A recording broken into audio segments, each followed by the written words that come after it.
नमस्कार. आजच्या व्हिडिओमध्ये आपण पाहणार आहोत की जे 12वी सायन्सचे विद्यार्थी आहेत जे महाराष्ट्र CET एक्झाम देणार आहेत त्यांच्यासाठी यामध्ये आपण सुरुवातीला पाहणार आहोत की महाराष्ट्रातील जे MST CET आहे त्याचं संभाव्य वेळापत्रक, 2 नंबर फॉर्म कधी सुरू होतील, 3 फॉर्मसाठी लागणारे कागदपत्र काय काय असतील, 4 ॲडमिशनसाठी कोणकोणते कागदपत्र लागतील, 5 नंबर रिझल्ट टेंटेटिव्हली किती तारखेला लागू शकतो, 6 नंबर नॉर्मलायझेशन म्हणजे काय, 7 नंबर इंजिनिअरिंगमधील महत्त्वाच्या ब्रांचेस कोणकोणत्या आहेत, 8 नंबर इंजिनिअरिंग फार्मसीचा बेसिक एलिजिबिलिटी स्कोर किती असतो, 9 number pre engineering entrance exam कोणकोणत्या आहेत आणि 10 number CET exam syllabus pattern. तर सर्वप्रथम आपण पाहू तर यामध्ये जे सुरुवातीला आपण म्हणलेलं आहे की या आजच्या व्हिडिओमध्ये जे महाराष्ट्रातील जे 12वी सायन्सचे जे विद्यार्थी आहेत तर 12वी सायन्सचे विद्यार्थी विशेषतः इंजिनिअरिंग फार्मसीला ॲडमिशन घेत असतात. तर फार्मसी आणि इंजिनिअरिंगला ॲडमिशन घेण्यासाठी आपल्याला महाराष्ट्रातील जे एक्झाम्स आहेत CET एक्झाम ज्याच्यामध्ये PCM असेल PCB असेल हे एक्झाम्स तुम्हाला द्यावे लागतात. तर यामध्ये सुरुवातीला माझं इंट्रोडक्शन देतो. Myself professor Sunil Kamble, BE mechanical, ME mechanical आणि PhD registered, total 15 years teaching plus counselling experience आणि आपलं यूट्यूब चॅनल आहे professor Sunil Kamble admission counsellor. या चॅनलला तुम्ही सर्वांनी सबस्क्राईब करायचं आहे जेणेकरून तुम्हाला अपडेटेड इन्फॉर्मेशन आहे ते तुम्हाला या माध्यमातून मिळून जाईल. त्याचबरोबर जे 12वी सायन्सचे जे विद्यार्थी असतात ते विद्यार्थी वेगवेगळ्या माध्यमातून आपलं करिअर कंप्लीट करत असतात. तर म्हणजे महाराष्ट्रातील विद्यार्थी आहेत ते विशेषतः इंजिनिअरिंग आणि फार्मसीसाठी MST CET एक्झाम देत असतात.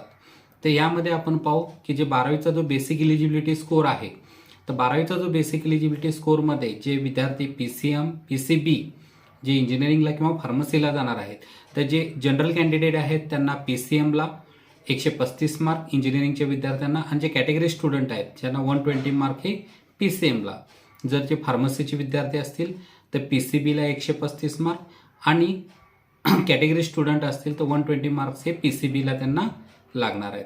त्यामध्ये कॅटेगरीमध्ये आपण पाहू शकतो ते SC आलं, ST आलं, OBC, BJ, NT, NT1, NT2, NT3, त्याचबरोबर SBC आलं, SC BC आलं. तर ह्या सर्व कॅटेगरीज या कॅटेगरीजमध्ये येत असतात आणि बाकीचे जे आहेत ते जनरल आलं. ते जनरलला 135 मार्क्स आणि जे कॅटेगरी स्टुडंट्स आहेत या कॅटेगरी स्टुडंट्सना 120 मार्क्स. त्यानंतर पाहू की स्पेशलायझेशन्स कोणकोणत्या आहेत. तर स्पेशलायझेशन BE BTECमध्ये जे कॉम्प्युटर सायन्स अँड इंजिनिअरिंग आहे हे 12वी सायन्सच्या विद्यार्थ्यांसाठी स्पेशलायझेशन्स. तर यामध्ये कॉम्प्युटर सायन्स अँड इंजिनिअरिंग हा 4 इयर्सचा बॅचलर ऑफ टेक्नॉलॉजीचा कोर्स आहे. BE BTEC तुम्ही करू शकता. मेकॅनिकल इंजिनिअरिंग आहे 4 इयर्सचा बॅचलर ऑफ टेक्नॉलॉजी आहे. BTEC किंवा BE दोन्ही करू शकता. इलेक्ट्रॉनिक्स टेलिकम्युनिकेशन आहे 4 इयर्सचं. इलेक्ट्रिकल आहे 4 इयर्सचं. डाटा सायन्स अँड इंजिनिअरिंग आहे 4 इयर्सचं. केमिकल इंजिनिअरिंग आहे 4 इयर्सचं. सिव्हिल इंजिनिअरिंग आहे 4 इयर्सचं. स्पेस सायन्स अँड इंजिनिअरिंग आहे 4 इयर्सचं. त्याचबरोबर काही विद्यार्थ्यांना आर्किटेक्चर करायचं असेल तर आर्किटेक्चरसाठी त्या विद्यार्थ्यांनी नाटा किंवा JEE पेपर 2 देणं गरजेचं आहे. त्याचबरोबर आर्टिफिशियल इंटेलिजन्स आहे 4 इयर्सचं. त्याचबरोबर आर्टिफिशियल इंटेलिजन्स, डाटा सायन्स या स्पेशलायझेशनच्या माध्यमातून विद्यार्थी इंजिनिअरिंगचं करिअर कंप्लीट करू शकतात. त्याचबरोबर आपण पाहू की प्री इंजिनिअरिंग एंट्रन्स एक्झाम कोणकोणत्या आहेत. तर प्री इंजिनिअरिंगमध्ये वेगवेगळ्या एंट्रन्स एक्झाम आहेत ज्याच्या माध्यमातून विद्यार्थी इंजिनिअरिंगचं स्वप्न पूर्ण करू शकतात. तर यामध्ये फर्स्ट आहे JEE main paper 1. JEE main ही ऑल ओव्हर इंडिया एक्झाम घेतली जाते आणि हे जे 2 सेशन असतात एक जानेवारी आणि एप्रिलमध्ये. 15% कोटा हा स्टेटसाठी रिझर्व असतो. तर JEE मेनच्या माध्यमातूनही तुम्ही इंजिनिअरिंगला ॲडमिशन घेऊ शकता. JEE मेन पेपर 2 हा आर्किटेक्चरच्या विद्यार्थ्यांसाठी जे NITs, IIITs, NITs किंवा NITsमध्ये जे ॲडमिशन घेणार आहेत आर्किटेक्चरला त्यांच्यासाठी हा एक्झाम आहे. त्यानंतर JEE ॲडव्हान्स IIT ॲस्पिरंटसाठी आहे. जे विद्यार्थी IITला ॲडमिशन घेणार आहेत आणि त्या विद्यार्थ्यांसाठी JEE ॲडव्हान्स ही एक्झाम आहे. त्याचा आपण सविस्तर व्हिडिओ बनवलेला आहे. बिट्स ही एक्झाम हैदराबाद, पिलानी आणि गोवा या 3 कॅम्पससाठी आहे. VIT वेल्लोर आहे, सिम्बॉसिस आहे, SRM आहे, नाटा ही आर्किटेक्चरच्या विद्यार्थ्यांसाठी आहे. आणि त्यानंतर पाहू आपण MST CET. तर आजच्या व्हिडिओमध्ये आपण संपूर्ण माहिती MST CET बद्दल घेणार आहोत. तर अदर प्रायव्हेट युनिव्हर्सिटीमध्ये आपण त्यामध्ये पाहू शकतो तर पेरा CET आहे. तर पेरा CETच्या माध्यमातूनही तुम्ही अदर जे प्रायव्हेट युनिव्हर्सिटी आहेत त्या ठिकाणी ॲडमिशन्स घेऊ शकता. त्यानंतर लिस्ट ऑफ डॉक्युमेंट्स. आता फॉर्म भरताना इतके काही डॉक्युमेंट लागत नाहीत पण ॲडमिशन घेताना आपल्याला हे सर्व डॉक्युमेंट लागतात. तर फॉर्म भरताना आपल्याला बेसिकली जे डॉक्युमेंट लागणार आहे तर फॉर्म भरताना आपला फोटो लागेल, साईन लागेल, आधार कार्ड लागेल, कॅटेगरीमध्ये असाल तर कॅटेगरी सर्टिफिकेट लागेल, व्हॅलिडिटी लागेल, ते सर्व डॉक्युमेंट्स लागतील. त्याचबरोबर तुमचं ID प्रूफ म्हणून झालं, हे डॉक्युमेंट्स तुम्हाला फॉर्म भरताना लागतील. पण ॲडमिशन्स घेता ज्यावेळी तुम्ही इंजिनिअरिंग आणि फार्मसीला ॲडमिशन घ्याल किंवा ॲग्रिकल्चरला ॲडमिशन घ्याल, तर यामध्ये तुम्हाला 10वीचं मार्कशीट लागेल, 12वीचं मार्कशीट लागेल, category certificate, caste certificate, caste validity. Non creamy layer फक्त SC STला नाही, बाकी सर्व कॅटेगरीजना नॉन क्रिमिलियर लागतं. आधार कार्ड अपडेटेड लागेल, त्याचबरोबर डोमेसाईल नॅशनॅलिटी सर्टिफिकेट लागेल, इन्कम सर्टिफिकेट लागेल, त्याचबरोबर लेटेस्ट फोटो, त्याचबरोबर तुमचा LC ज्याला आपण TC पण म्हणतो, ट्रान्सफर सर्टिफिकेट किंवा LC लिव्हिंग सर्टिफिकेट, अजून काही डॉक्युमेंट्स तुमचे लागू शकतात. त्याचबरोबर आपण पाहू की टेंटेटिव्ह डेट्स दिलेले आहेत. तर टेक्निकल एज्युकेशन PCMमध्ये पाहिलं तर 19 एप्रिल ते 27 एप्रिल या जवळपास 8 ते 9 दिवसामध्ये PCMची एक्झाम होणार आहे. आणि ह्या एक्झाममध्ये जवळपास जर आपण पाहिलं तर 8 दिवस मिळत आहेत. तर 8 दिवसामध्ये 7 ते 8 दिवस मिळत आहेत.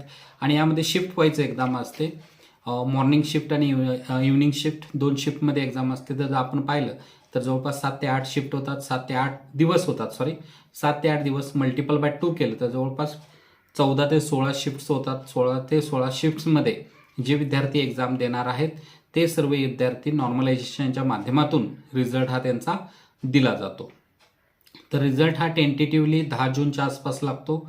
आणि फॉर्म जो सुरू होतो, फॉर्म हा टेंटेटिव्हली 1 जानेवारीपासून हा फॉर्म सुरू होतो. जे विद्यार्थी CETचा फॉर्म भरणार आहेत, हा टेंटेटिव्हली 1 जानेवारीपासून फॉर्म सुरू होतो. एक्झाम डेट दिलेले आहे तुमचे 19 एप्रिल ते 27 एप्रिल, त्यामध्ये 24 एप्रिलला फक्त सुट्टी आहे.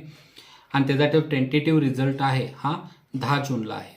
त्यानंतर आपण फार्मसीचं पाहू, ज्यामध्ये फार्मसी किंवा ॲग्रिकल्चर कोर्सला जे PCB ग्रुपचे विद्यार्थी जाणार आहेत, त्यामध्ये पाहिलं तर ही एक्झामसुद्धा 9 एप्रिल ते 17 एप्रिल होणार आहे.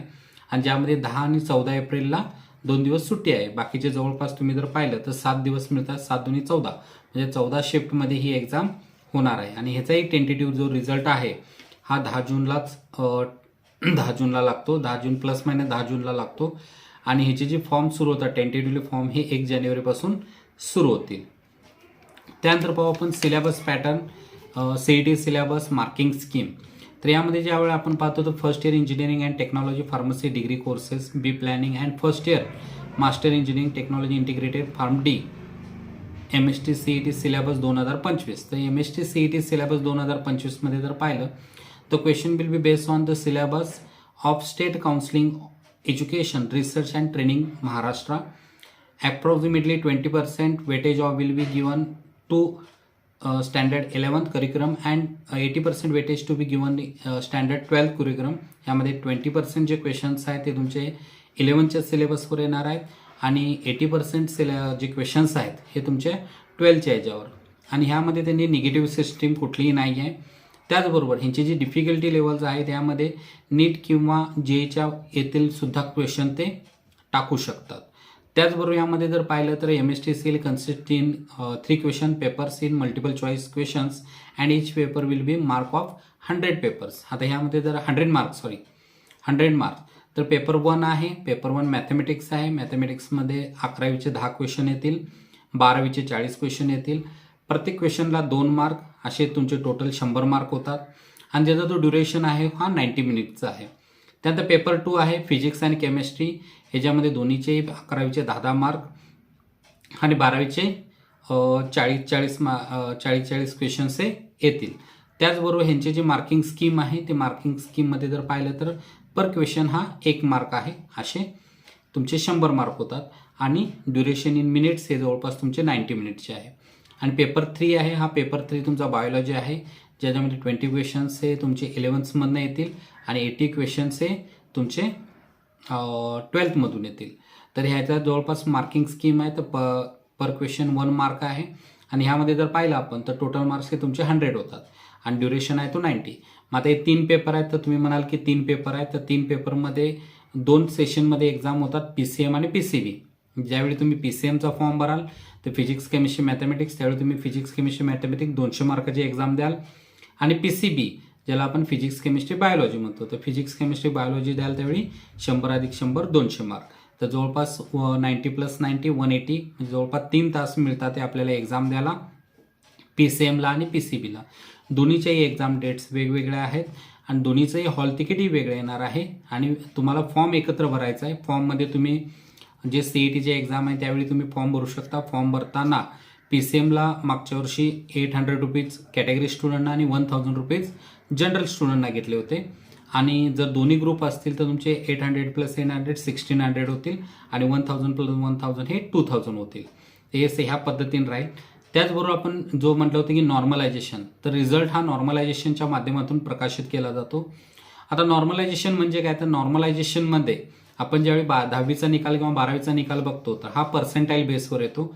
का, तर एकाच वेळी सर्वांची एक्झाम घेतलेली असते आणि त्या एक्झामच्या माध्यमातून हा रिझल्ट दिलेला असतो. पण इथं नॉर्मलायझेशन घेण्यापाठीमागचं कारण म्हणजे ही एक्झाम ही तुमची जर मगाशी जसं मी सांगितलं तरी शिफ्टमध्ये एक्झाम होते. जवळपास 13 ते 14 शिफ्ट्स होणार आहेत आणि प्रत्येक शिफ्टचा हा निकाल किंवा प्रत्येक शिफ्टचे मार्क्स हे वेगवेगळे आहेत. तर ह्याला एक्झर्शन करण्यासाठी, एकत्रित घेण्यासाठी नॉर्मलायझेशनच्या माध्यमातून हा रिझल्ट दिला जातो. आता नॉर्मलायझेशनमध्ये फॉर्म्युला बेस आहे. त्या दिवशीचा टॉपर आला, त्या दिवशीचा लोअर आला, त्या दिवशी किती मुलं अब्सेंट होती, त्या दिवशी किती मुलं प्रेझेंट होती, ह्या सर्वांच्या माध्यमातून हे रिझल्ट प्रकाशित केला जातो.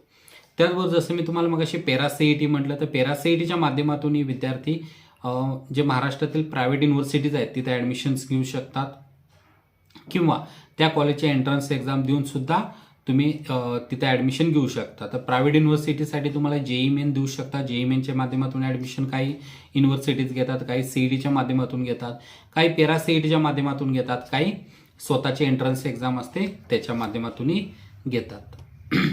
तर सर्वप्रथम सर्वांचे Shri Mahalakshmi admission counselling centre Pune येथे स्वागत आहे. या केंद्राअंतर्गत आपण विद्यार्थ्यांचे IIT, NIT, IIIT, GFT तसेच मेडिकलमध्ये MBBS, BDS, BMS, BHMS चे संपूर्ण ॲडमिशन प्रोसेसचं मार्गदर्शन या यूट्यूब चॅनलच्या माध्यमातून करत असतो.